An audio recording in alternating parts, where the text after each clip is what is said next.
Okay, hello everybody, and welcome back to Sherrod Garage. I am making this video as a tribute to Veronica, Rick Zink's daughter, that we lost. I really have no words.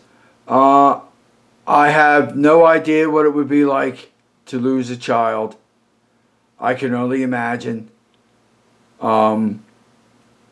My thoughts, my family's thoughts and prayers are with you at this time of your loss. And I've made this car was in the making, and I decided to do it as a tribute to Veronica.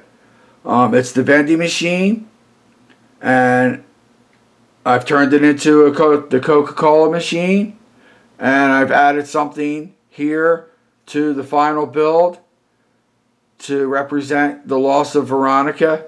So here's my tribute to Veronica. I'm not going to do any more talking. We're just going to let everybody take a look at what has been built and what is done, and we'll have a moment of silence as this spins around.